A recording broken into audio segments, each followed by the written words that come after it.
Okay, ito yung bunny. Gagawa ko ng bunny. Hit me. So, this is the bunny, the head. I downloaded it from Facebook. And then ito, yung body. And then these are the carrots. I downloaded also. So, copy natin ito. Copy.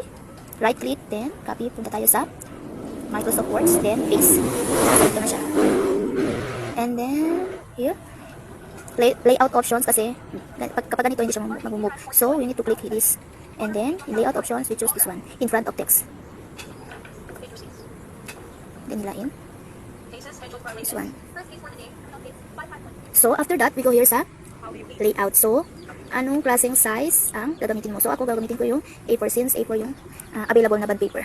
And then, paano to gagawin? So, I want it, parang malaki yung bunny na, gawin ko. So, Control P. So, Control P, ganito yung labas. And then, you need to go to printer properties.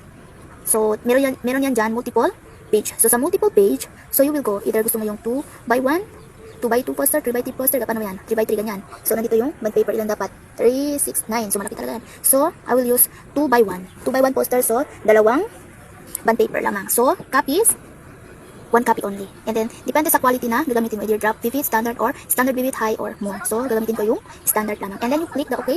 So, and then, you click the print. Pag-click ng print, so, lalabas na rin mag-print na yun. So, this is it. Dalawang kalalabasan. So, ito sa taas, isa, and then sa baba. Ang maganda lang dito guys, kasi hindi ko na kailangan ng madaming cutting, kasi pag dito sa taas, diretso na siya. Meron kasi, iba yung kalalabasan.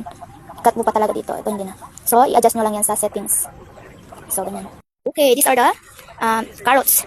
Eat me. So, I print it. Kailangan natin ng transparent tape and scissors. So, I use 2 scissors. And then, ito na. So, idinikit ko na. Ganito yung kalalabasan ng bunny natin. And then, ganito. Dikit lang natin yan. Diba? And then, cut sa side. And then, yung mga carrots, gagamitin natin yan. So,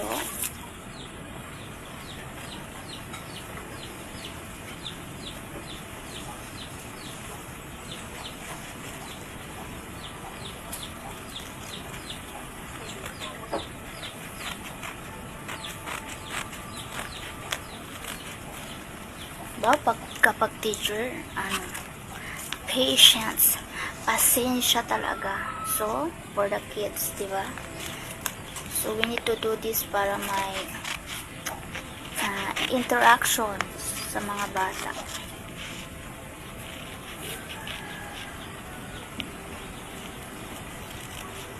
Especially sa activities. So, very active talaga siya ng mga bata sa activities.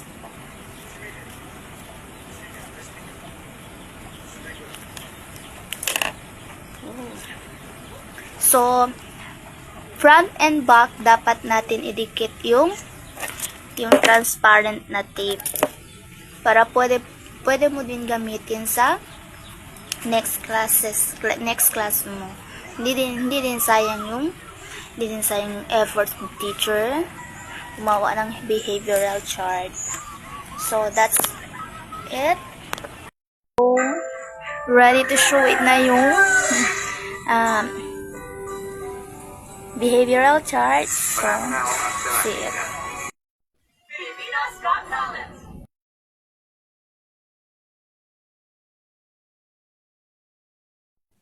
Thank you for watching my behavioral chart.